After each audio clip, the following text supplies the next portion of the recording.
Hello and welcome to Voices of Change, Stories That Matter. I'm your host, Andrea Kanaris, and today I'm joined by Ritika Bhatia.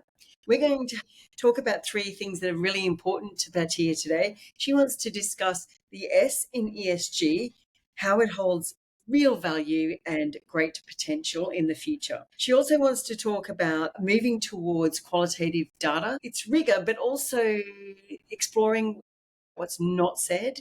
And then thirdly, we're going to talk about becoming part of a network, talking to the right people, being in the right place with the right people. Ritika, rather than speak for you, would you mind introducing yourself briefly? Tell us what it is that you do, who you work for, what is your work, and why social impact is so important. And then we'll dive into your three important topics. Absolutely, and thank you so much, Andrea, for inviting me.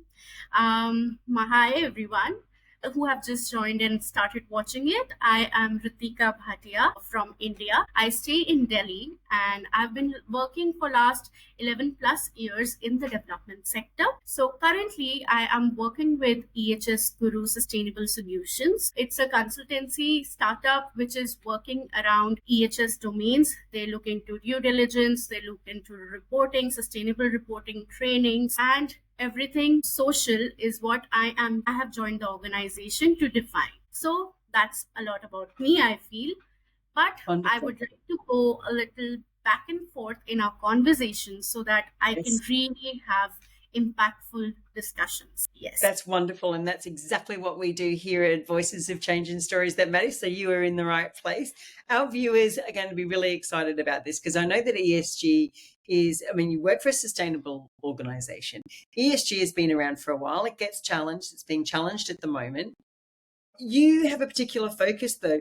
You said you want to talk about the real value of the S in ESG and the great potential that it has. Would you like to sort of explain to us, firstly, why is the S so valuable? And let's start there, and then we'll jump into what you think the potential is. Absolutely, Andrea. To unpack what really S means to me, first of all, I would like to say that I have always been very passionate about giving back to the society as a person. That comes as we discuss further. I'll explain why.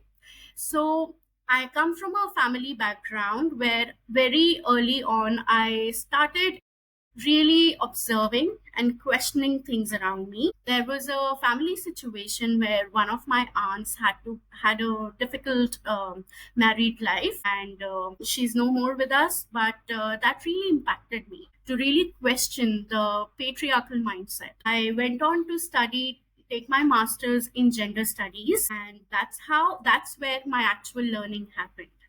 So now coming back to the S of E and G, how it's bridging it all up. I started working in an NGO and then moved to a corporate life, and now I'm in a startup. So all three different types of organizations have given me a lot of learning. So my very first experience as an intern or as a person working in a development sector was to be on the field. So like we said, that social impact is very important. How it is important, I'll explain through this case study. That was my very first experience. All right. Great. I love a good case study. And case studies really help people understand exactly what it is you're talking about. So what is this case study? What was your first experience in the field?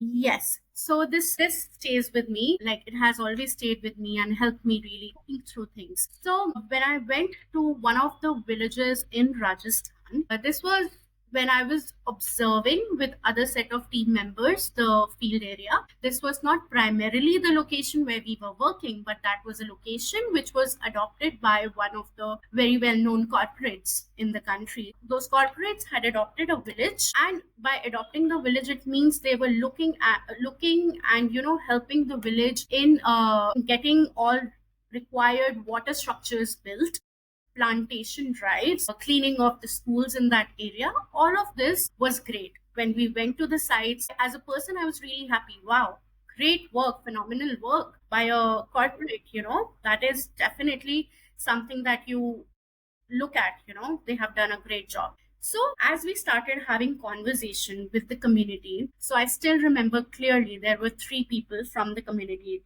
level who were speaking with me, and we were three people from the team, of which the local community members, there was one woman and two men who was having a conversation with me.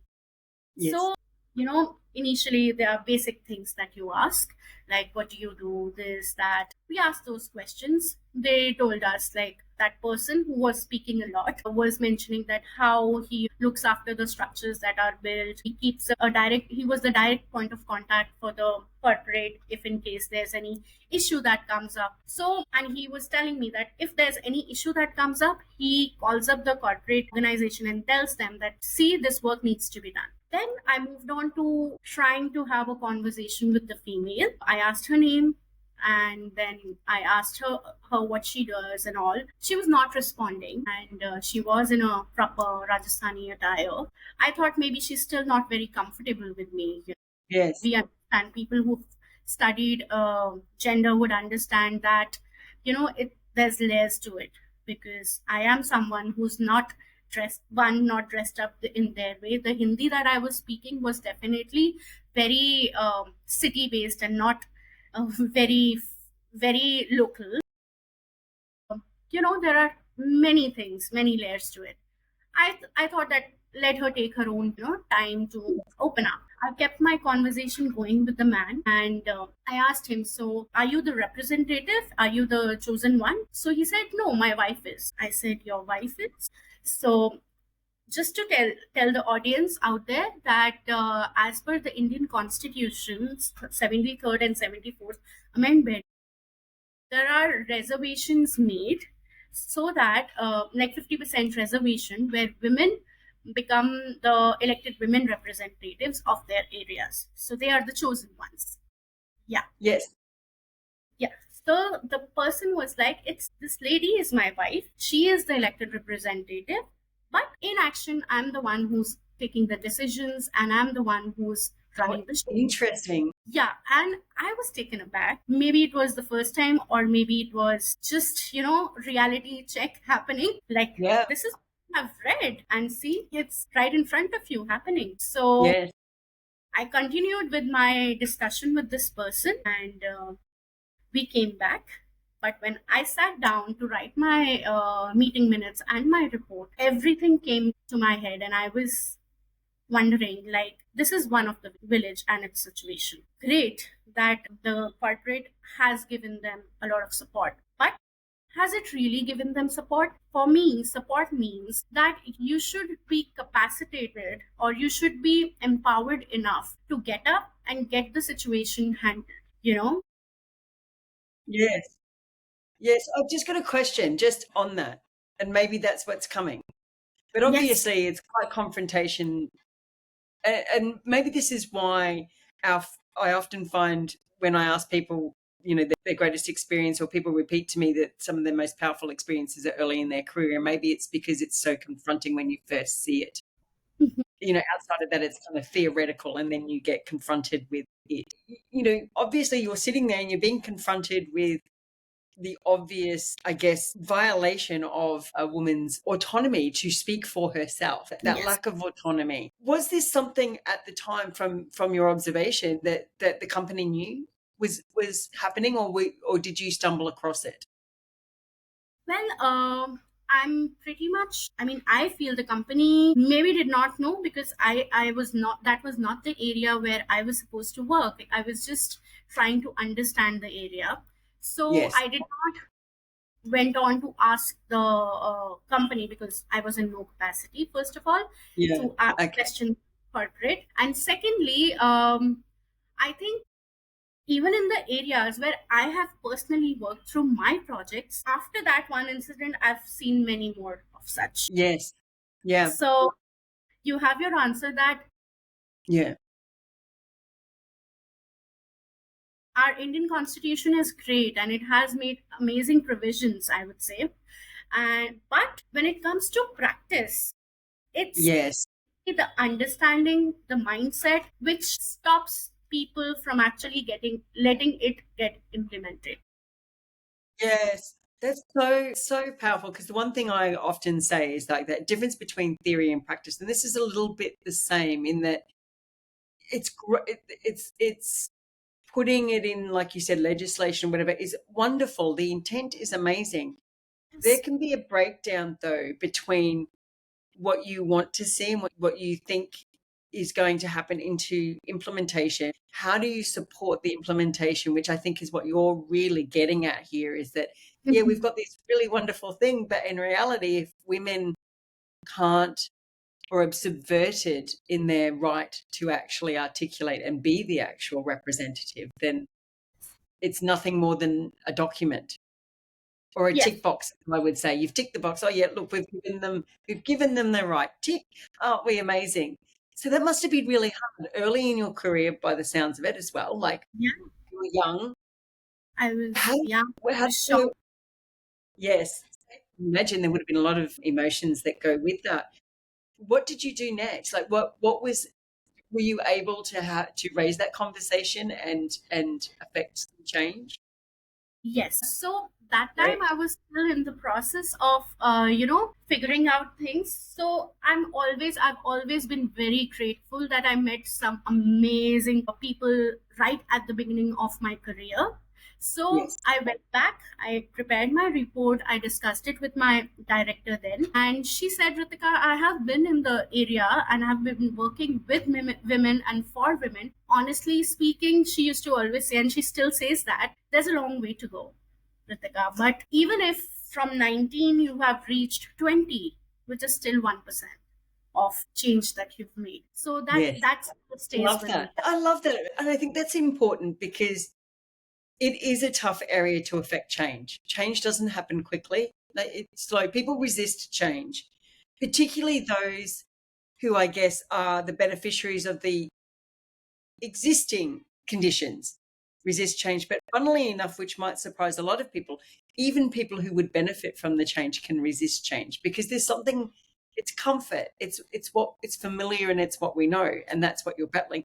But I really love the fact that you drew the focus on the fact that, or your boss at the time drew the focus on the area that any change you make, it's incremental. So celebrate those little victories and don't get discouraged by when you get confronted with the things that you were confronted with. And I'm sure everyone's going to have their own version of that if they're working in social impact. And well, any kind of wanting to affect any kind of change is you're going to come across moments where you feel like it's really hard work and you're going to question whether you're doing anything. And I guess what you're saying to people is you are.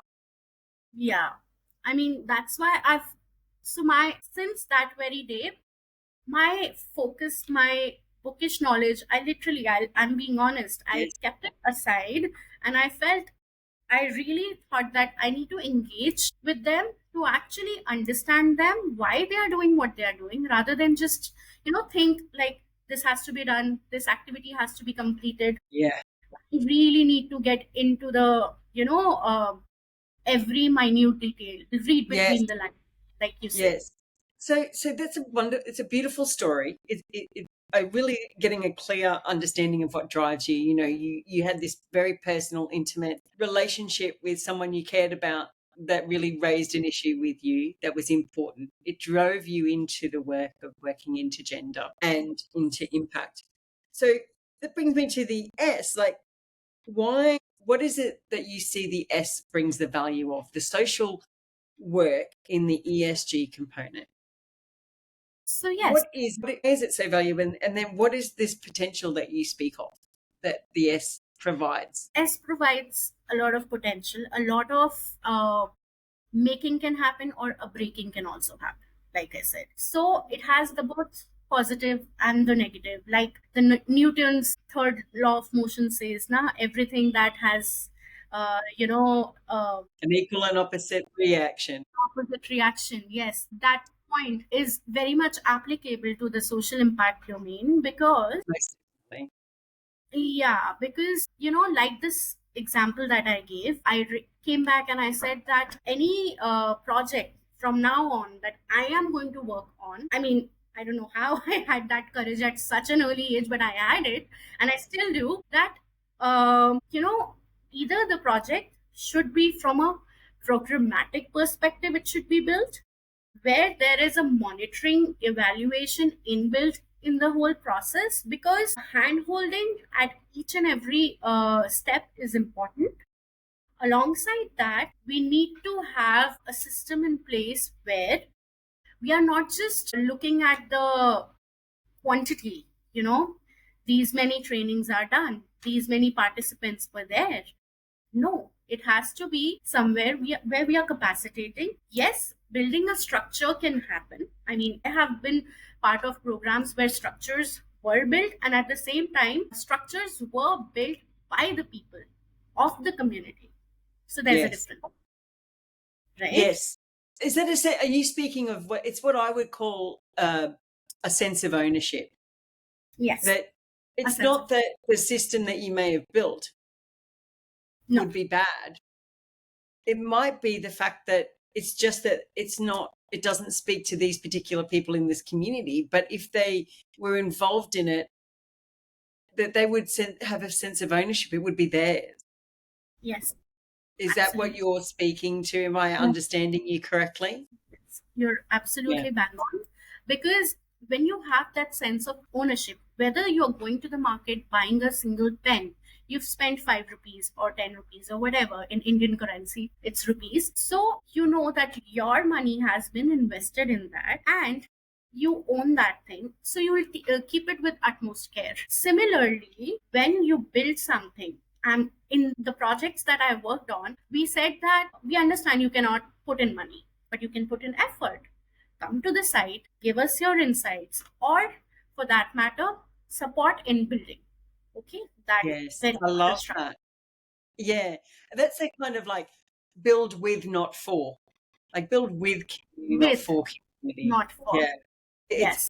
it seems like such a subtle shift, because it's easy to go, well, I already know, so let me just build it because it'll save so much time or so much effort if I just sit here and do it. I often like to use this, like, I suppose it's whether or not you see, I think the danger comes when you see yourself as the expert, like the expert, versus I have an expertise and I'm going to take it to the community or to whoever. Maybe it's the client, maybe it's the company.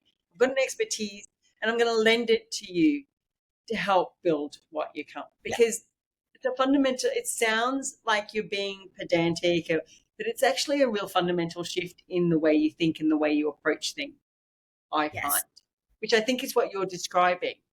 You're really sort of lending an expertise to the community and saying, how can I support you in doing that and guide you in doing that? I love that approach, by the way. I really, really love your approach. I mean, I've really worked on that approach, and I think that's by far, I feel it's the best approach, because yes, I've worked on it, but this is something which has really, I've seen a huge shift. Like even that 1% shift is a huge shift from my eyes, because I've seen women who were, because we were not only just helping them taking with their effort building the structures, but also going out capacitating them on how to use them, how to maintain them, and also in a very subtle way, sensitizing them, about on gender.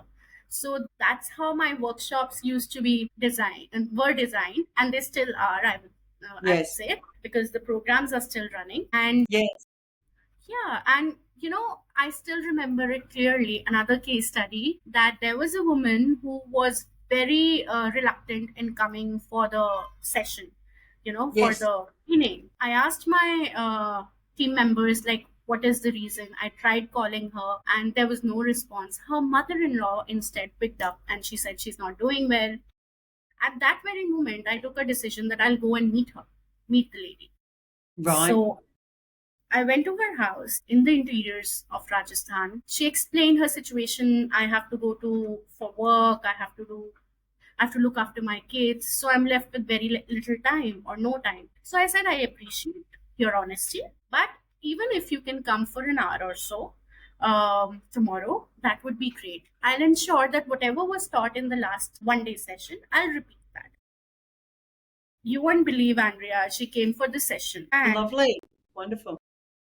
became one of the most reliable flag bearers of that project in the long run. Wonderful. So let's unpack that, because I think this is really important. So you picked up the phone, you heard that there was a problem, and you took action. You actually went to speak to her. What do you think it was? Because this person said to you, this lovely woman said to you, obviously with reluctance, but she confided in you Yeah. that she was time constrained.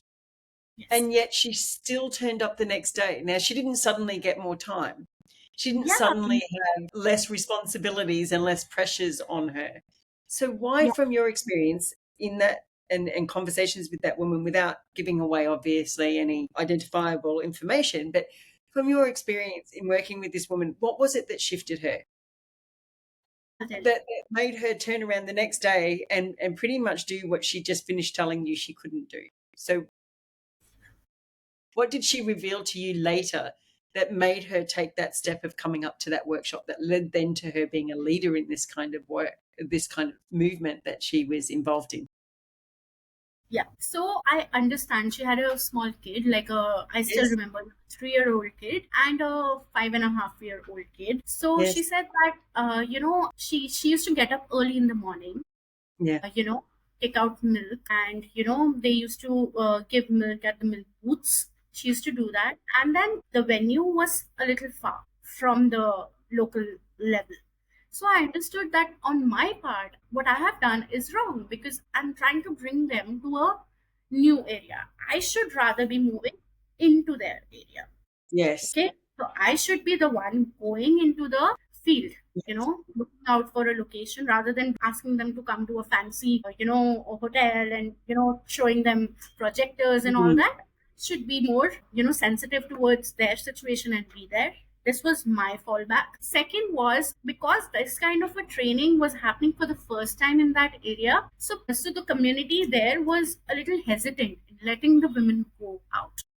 So Right. that was another very important point, which got resolved the moment I stepped into her house. Her mother-in-law felt, oh, this is a girl. She is the one who's coming all the way from city. She's trying to have a conversation. In fact, she's coming and sitting in our house, having tea with us. So, that ice breaking happened the moment I entered her house. Wonderful.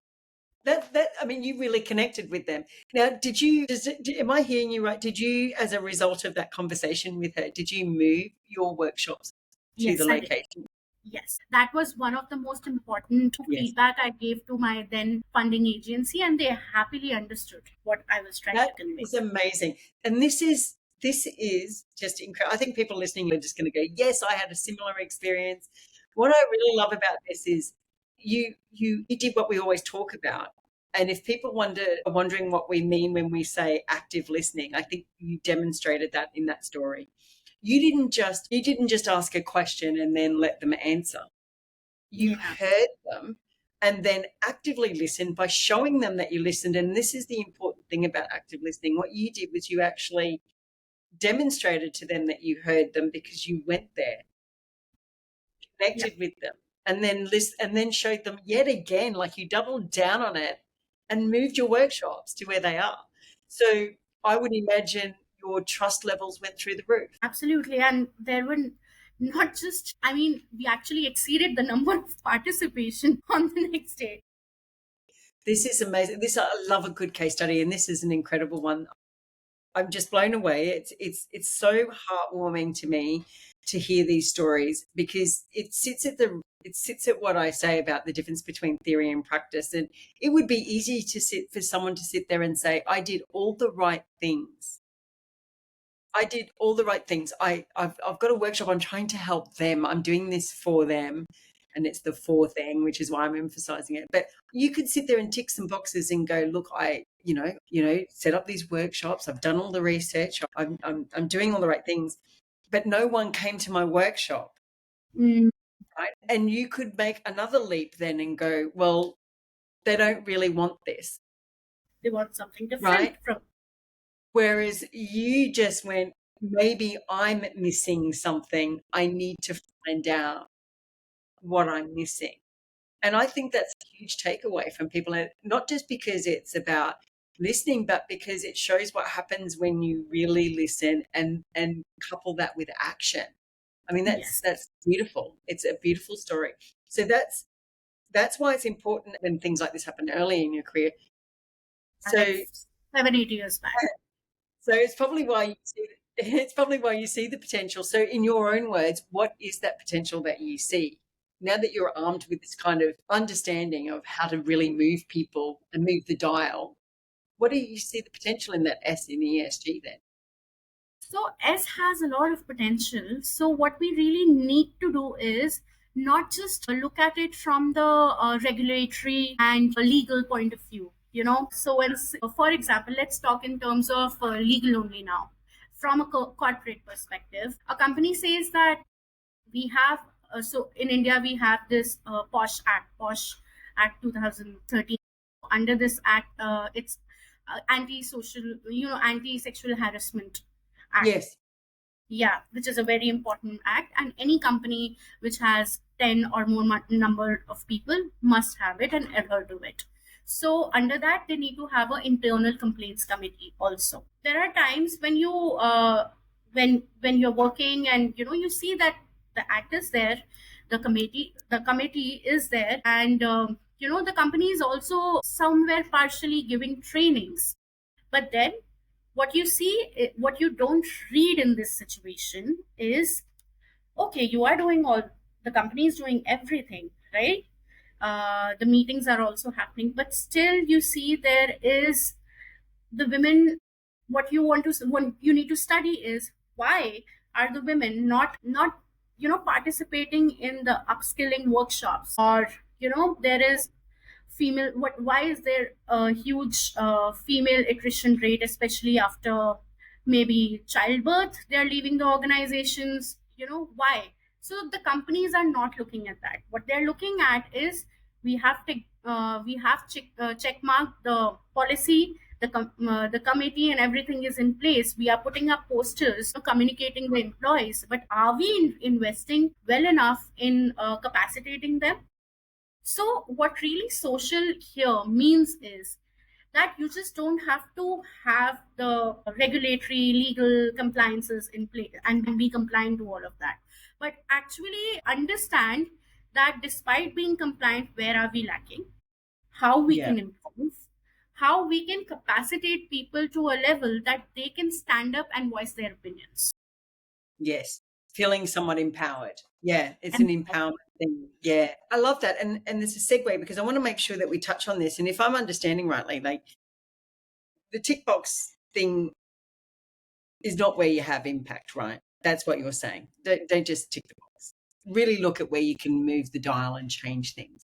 Now, you repeated throughout our discussion quite a few things, but one that sort of resonates with me in terms of your next important thing you wanted to talk about is that you talked about wanting to move towards qualitative data, and in particular, the rigor around qualitative data, but also about focusing on what's not heard or not said, more to the point. yes, And obviously, in the examples that you were talking about, there's a lot of quantifying going on, like absolutely. counting how many people attended your workshop, how many people you delivered, how many people, did you communicate yes to how many people and number Mhm. it.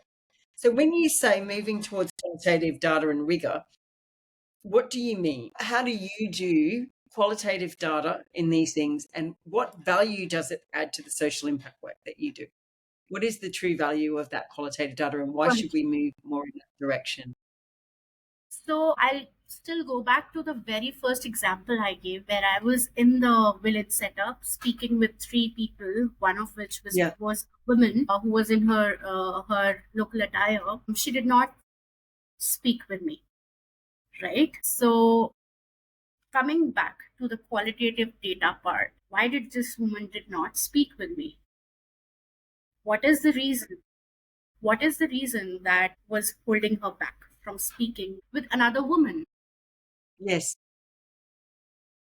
I remember very clearly, I was dressed in an Indian attire myself, but I was someone coming from a very different background, from a city background, which she could not familiarize herself with. Okay, that could be one of the reasons. Second reason, her husband was right next to her, who has been in command, and there were inhibitions on not being able to speak in front of that person, because through childhood till she was married, I think it's been the patriarchal mindset that has really overpowered her. Yes. Where Yes. the autonomy or the voice seems to have just mellowed down or gone completely. Okay. Yep.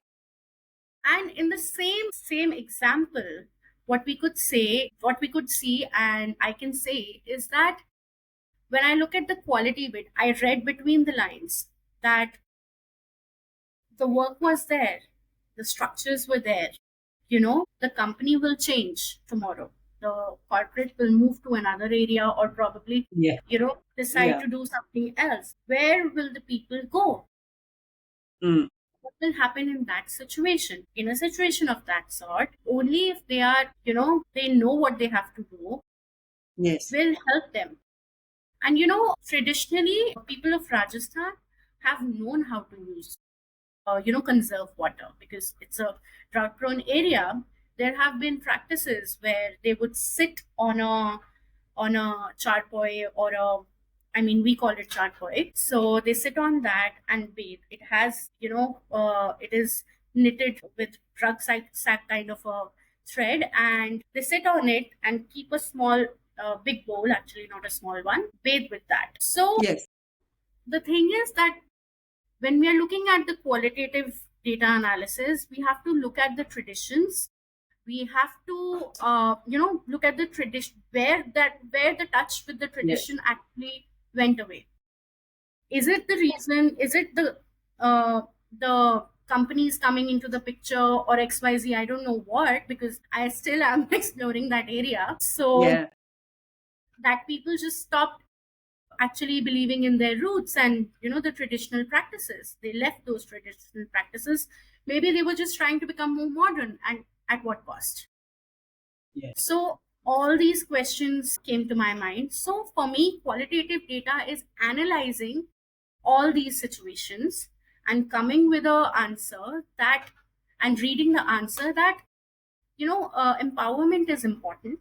Looking back at what actually were the practices, traditional practices for that matter, is important.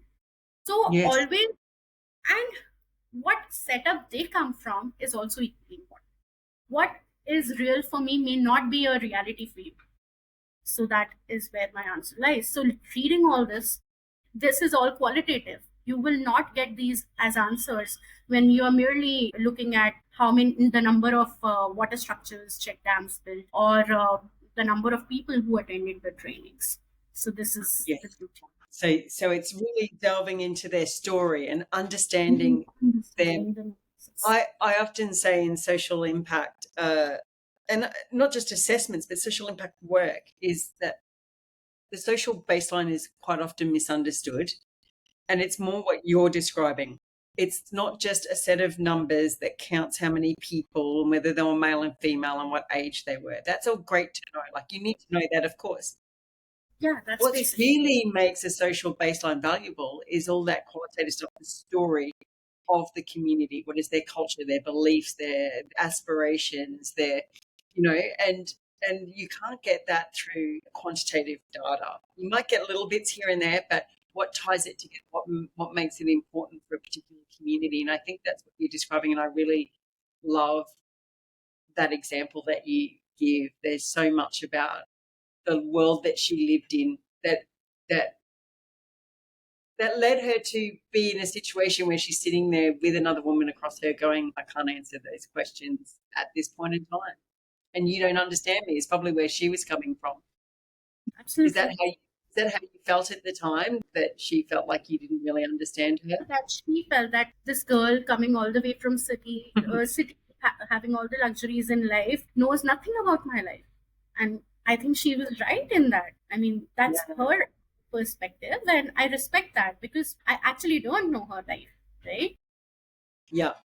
You have to be prepared to be humbled by people. Like, I mean, if someone's telling you something, then you should listen to what they're saying and maybe not try not to get defensive about it and just sit with it and ask yourself, like you did, what did I get wrong? What did I miss? Yeah. Yeah. So that's qualitative. But then you also talked about what was not said, though. So you talked about rigor, but also what was not said. Yes. How is that important? That's one. Two is, how do you know what's not said? Like, Yes, what that's do you most do with important. it? And how do you know what it is that's not said? Do you have Yeah. any tips for people or ideas for people about how they can tap into this unsaid thing? Yeah. So, when I used to conduct the trainings, gender sensitization trainings, so the idea was to have women who are potentially active and they are representatives, okay, to come forward, get the training so that they can capacitate more number of women at the field level. So that was one thing that we used to really work around. Where we also said that if there are women who still want to come forward and learn, they can. Yes. Okay. In my very first on the very first day of my training, I used to ensure that I communicate to them saying that one thing, whenever you feel that it's getting overwhelming for you, the whole training, just let me know. Yes. Okay, I'll stop right then and there. Okay, and here I am with you to learn from you, not to teach. So these were the two things that I used to start my trainings with. Yes. Okay, there were times when women used to come and tell me, I mean, initially they would not open up easily, even in the trainings. They would not participate, despite making the training modules so simple that they could be just done without any pen or paper or a PowerPoint. That was my idea of designing those trainings also in that way. But I made them very simple. Despite that, there were times when they would not participate. Right. So, Yeah. so when I asked one of the participants who was active, why aren't they participating today? Okay, so this has happened. This woman has been going through, she had some issue at her personal end with her husband, is the reason why she's not very actively engaging. Okay, or she's worried about, her kids and she's left them and she wants to bring them to the training. Can she get them to the training? And I would honestly say a yes. Why? Because that would mean having her 100% with her brain in my training, Yes. because she can Yeah. keep an eye on her children. Okay, because once you become a mother, there are 10,000 Yes, of things course. That's of course. in That's your her head. That's now what I also understand. At that time, I'm glad I was sensitive enough to understand it because of my education, Yes. which taught me to become very sensitive to reading the silence of the participants, why they are not participating in the training. I absolutely love that. Reading the silence. Yeah. I think if no one takes anything else away from this today, would be better off and have learned something just by knowing that you can read silence. Yes. You can read silence, you can read mannerisms also, Yes. So how do you read the silence? What are the things that you've picked up along the way that you find that you do that maybe somebody else listening can go, right, okay, I can look out for that or I can learn to do that. Are there some things that you specifically do help cue you that somebody's not telling me something here, there's something else going on? What are they? What are So, those things? in this case scenario, as I said, I started establishing my bond with them at the very first day. I would sit with them, eat with them. When I would go to their place, I would, drink the tea. Whatever they would serve, I was happily welcoming that. So, even for a person who's, going to the field, who's researching, it's really important to get, you need to gel with the community. You have to become one of them and not a separate, removing the other that we are Yeah. tagged as. Yes. Get rid of that. Yeah, Yes. that what helped me really, and for anyone who's practicing should be doing that. Yes. So for you, part of doing that was like eating with them, spending time sitting with them. Are there other things that you did, like when it comes to the silence? What flags to you that somebody is being silent about something? Like, I mean, there was an obvious one in your workshop where they weren't participating. I mean, that I think most people would get. But are there other things that you look for when that flags to you that maybe someone's not, maybe you're missing something that people are being silent about that you kind of are guessing is important? Yes. So while I'm taking a session, if someone is not responding to a question, I would reframe it. Okay. For example, you know, helping them understand what gender biases means. You know, this has been a very tricky domain. So I would So start. can I just before you explain it, but am I understanding that what you're saying here is that when somebody doesn't respond, you don't assume that they haven't got an answer. You assume that maybe you didn't explain it properly. Yes. So that's the silence for you. That in Yes. fact, there's what they're silently saying is we don't know what you're talking about. Yeah, absolutely. I don't know what you're talking about. It's sounding Greek to me, maybe whatever other language. Yeah. Yeah. So I like that. I like that. That's really important because that's not just that. I mean, it's silent, but it's also taking responsibility for the one who is who may have made the error instead of just expecting that perhaps you know uh, they're just not participating or not interested or don't have anything to input to this particular part of the workshop, but actually saying, well, maybe I haven't explained myself properly. I like that. So can you continue? So you were saying you reframed the question, and then what would happen as a result, did you find, when you would reframe questions? So the answers would start coming. The moment the answers would start coming, it means that I was at mistake. I was being too direct. They are not used to answering Interesting. such direct questions, or maybe they just did not understand my question. So while taking a training, like I said, on gender biases, I started explaining them these are gender issues, you need to voice your opinion.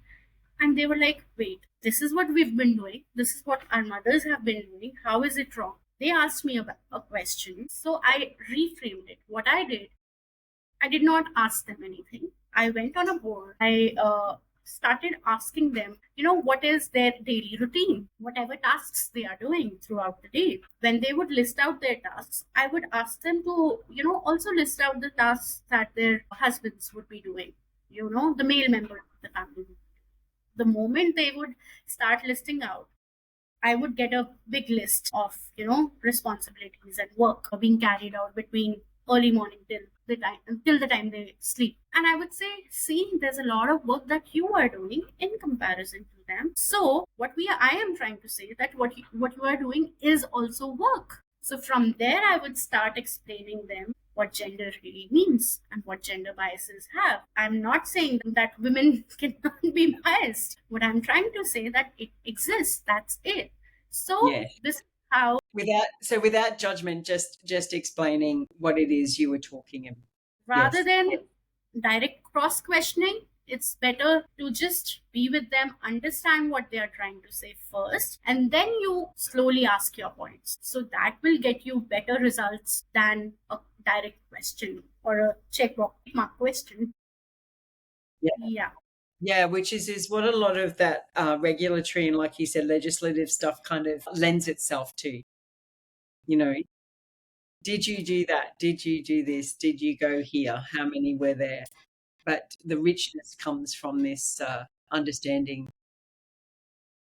So And I love that whole idea of not just assuming that their initial response, even if that response is non-response, is their only response. That that kind of explore it a little bit more, which I think is also getting at your qualitative stuff, because it's that through an ongoing dialogue and conversation where you seek to understand gets you a lot further and a lot richer data. So which comes back to, you mentioned rigor. How do you how do you build that rigor in that data that you're collecting qualitatively?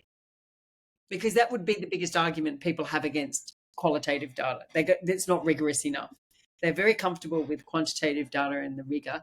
How do you build rigor in once you've collected these rich conversations? How do you build rigor in it?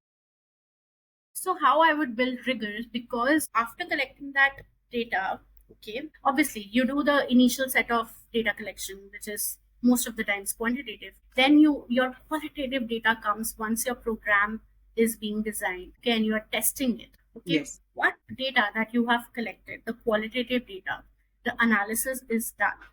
Basis that when you build even a single program, okay, one single Yes. activity, if that is being adopted and welcomed in a area of similar problems but similar setup but a different area, okay. Yes. For example, in a XYZ village of Rajasthan, I have done a training. I've come out with substantial qualitative analysis data. I've prepared my report with more, obviously with a lot of secondary data analysis also that goes into it. You look at Yes. readings, okay. You've created that, you've presented it to your sponsors that I want to test it out in a different setup to really validate if it will be worth spending your money on. That is what I would do. And if that gets validated, then you have your answers that Yes.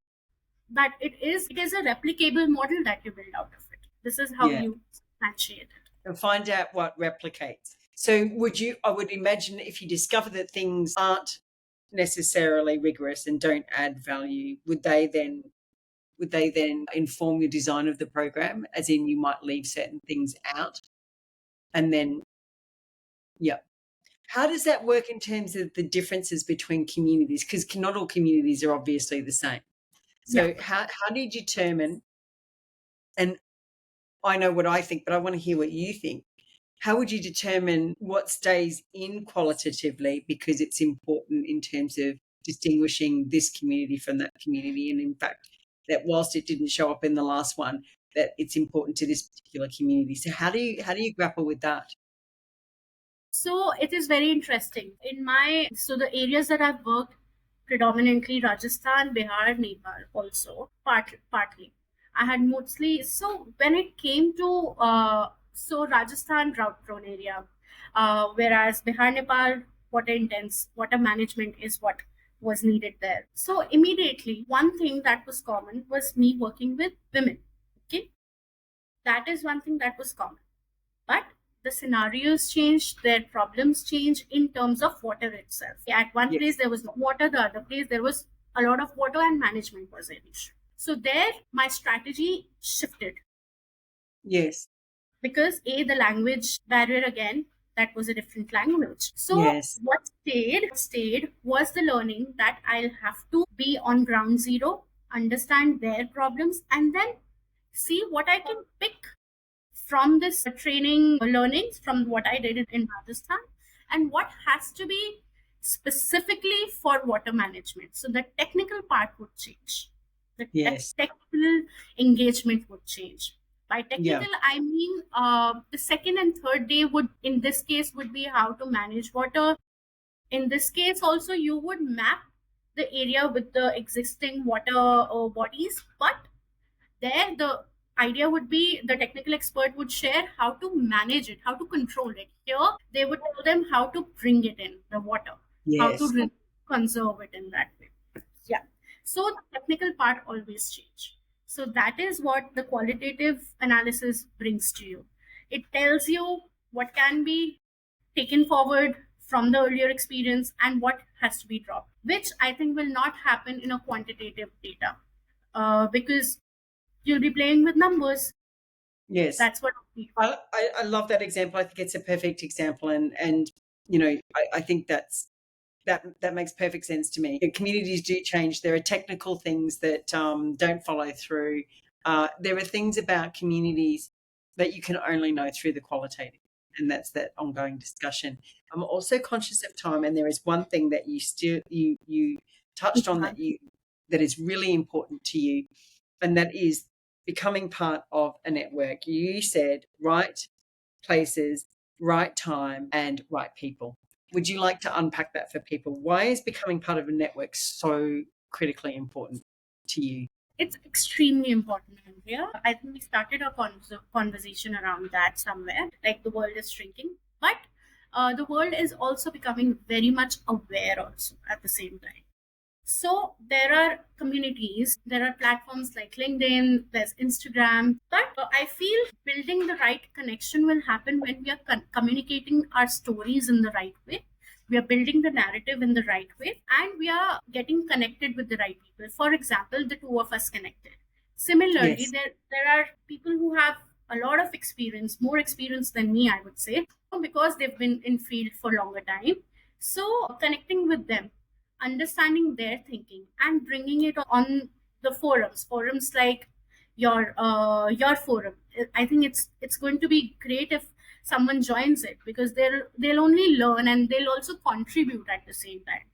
So forums like that are important, especially people who are just beginning their journey in the social impact domain.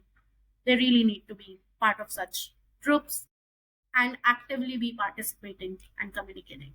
Yeah, I think that's really, I think it's right. I think networks are critically important, and we were talking about it, but it was offline. So maybe it's worth revisiting it. I think just so that the audience know what you were referring to, that before we hit the start button, you and I had a little bit of a chat. And one of the things that we kind of talked about was that it's a really funny time in that we're in some ways more connected than ever. And yet at the same time, it feels like we're less connected. And we talked about the quality of the connections perhaps being somewhat behind this, and that in that you can be on Instagram, LinkedIn, Facebook, or wherever, whatever your social platform may be, and have accumulate lots and lots of followers. But what is the quality of that? Like, are you taking some of those offline? And if you can't take them offline, are you taking them from the one to many to a one-on-one or one small group where you can really have rich discussions and get a better understanding of each other? And I think that's what you were kind of alluding to. But Yes. I really loved your right place, right time, right people. Do you Yes. want to sort of unpack that a little bit for people, what you mean by right place, right time, right people? Yes. So this is specifically for the ones who are, setting out in the world, in the social domain. So right time, right people. For example, you are a person who wants to learn, really be engaged with the community. You would not directly get into audits, right? How you should build yourself is to join a organization, or actually do genuine social work, in the sense that be on the field, you know uh, because until and unless you have that understanding of the field, you will not be able to translate it into good documents. By that I mean reports, articles, papers that you publish. So for a person, first of all, you need to be clear what exactly you want to do. At the same time, be in the right organization or join hands with the right people, so that you can understand that. You Yeah. can your understand. And when you've joined, for example, an NGO, for that matter, if you've joined an NGO, through an NGO, you get access to a lot of workshops that you can attend, in-person workshops and online workshops. I think that Yeah. is a great platform. Similarly, if you've joined a corporate, you've decided you just want to engage with secondary data.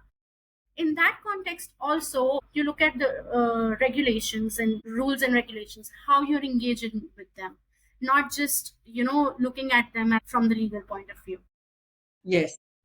Those points, I think, for that matter, when I talk of forums, bigger forums like international forums also are open, and there are, I mean, the internet is there for you to see where what suits you the best. So yeah, being looking to the right guides also. Like for Yeah. I spoke with my then director, who was happy to help me, to introduce me to the right people. So people like that. Yeah, I think that's really good advice. And I know I talk to a lot of people about LinkedIn, and I know when I'm mentoring, for example, one of the biggest things for, like you said, people who are starting in their career is finding their people, finding their tribe, if you like, who who are those people that I need to surround myself with? My biggest advice has always been get into the office. I know that that's not trendy anymore, but I say to them, you know, especially find out the days, if there's only several days a week that your office is open, then my advice is to them, find out when the most senior people are, where the most amount of people are going to be in the office, and make sure you attend on those days. That's one. Yes. On LinkedIn, I say to them, like, find people who speak to you, who you like what they're saying, and you it resonates with you, then follow them. Mm. But don't just Yes. follow them, like make comments, like, and I say to them, start small, because it can be hard when you're first starting, right? You can feel intimidated and stuff like that. And I say to them, start with liking, and then maybe just start with thank you for your comment, thank you for the post. And then as you get more bold and you realize that experienced people love talking about what they do, right? That's why they do it. That's probably why they're successful, because they immerse themselves in it. And you'll find that they're quite generous with their time. So build up the confidence over time to talk to people. And even more importantly is if you find out that people in your network online are attending an event, then try and be there so that you can Yes. start surrounding yourself with people who are like-minded and have that online, offline conversations wherever possible. It's not as easy as it used to be for me, because when I started my job, I was surrounded with people where, some of them are still extremely close friends, and we talked about that too. And I mean, just listening to you talk about your supervisors who obviously have been mentored and help you in your career. So Yeah. important, isn't it? So any other tips for people in terms of being able to find the right place, right time, right people? I think right time, right place, and right people. Like we said, that all these platforms are very important. Yeah. Similarly, at the government level, also there are people who are very. They have a lot of knowledge, and Yes.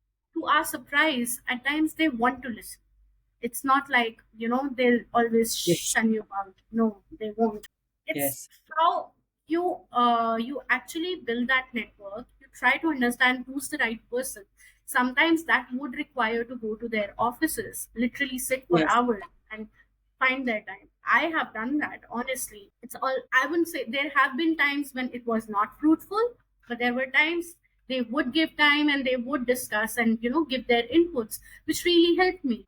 Good ideas give ideas good shape. So you have to really know the right people in your domain, for sure. That is very Yes. important. Yes, I totally agree. I think it is really important. And I think it's, the people who work in social impact, and I would say impact generally, want to make a difference. And government, as you point out, are decision makers quite often, and taking the time to have conversations with them where you can is a good idea. I know our systems are different, but if you've got local members or you've got government workers or representatives or leaders in your communities, I think it's important to try and start conversations with them when you can. Tika, I'm conscious of your time. Is there anything else that you would like to mention, talk about before we wrap? I would like to wish all the very best to anyone and everyone who's listening to this podcast. And I would also request them all to, join the forum, so that the forum that you've built, you've been working around. So I think we all can come together and bring out very good ideas and work on them. I feel it's never too late.